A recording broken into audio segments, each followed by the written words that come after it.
नमस्कार दोस्तों, स्वागत है आपका सागर ग्रुप वॉइस।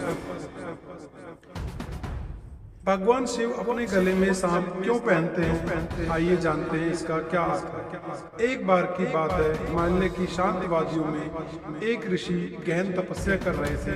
तप करते करते एक प्रश्न बार बार ऋषि के मन को विचलित कर रहा था कि भगवान शिव अपने गले में सांप क्यों धारण करते हैं। भगवान शिव हिमालय पर बैठे यह सब देख रहे थे कि किस तरह ऋषि का मन विचलित हो रहा है। एक दिन ऋषि की तपस्या से प्रसन्न होकर भगवान शिव प्रकट हुए।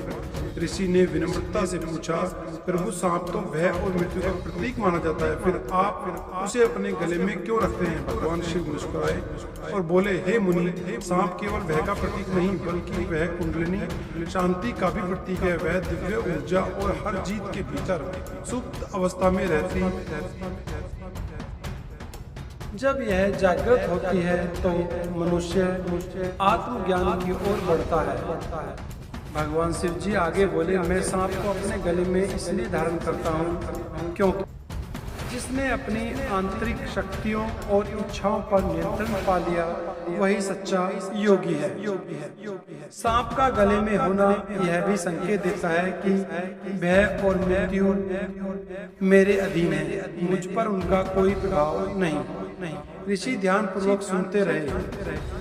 शिव जी ने कहा, जब मनुष्य अपने भय, क्रोध और वासनाओं जो सांप की तरह विषैले हो सकते हैं सभी को साध लेता है, तब वही विष अमृत में बदल जाता है।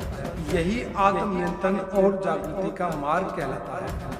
यह सुनकर ऋषि के सभी संदेह दूर हो गए। उन्होंने समझ लिया कि भगवान शिव का सांप धारण करना केवल एक आभूषण मात्र नहीं है बल्कि गहरा आध्यात्मिक संदेश है।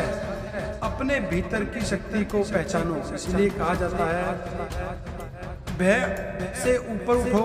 तभी से कहा जाता है, जो अपने अंदर के सांप अर्थात अहंकार और भय को नियंत्रित कर लेता है वही शिव के सच्चे मार्ग पर चलता है। यदि आप भी ऐसे अनसुने किस्से सुनना चाहते हैं तो हमारे चैनल को सब्सक्राइब करें और इस भक्ति में यात्रा का हिस्सा बने। हर हर महादेव।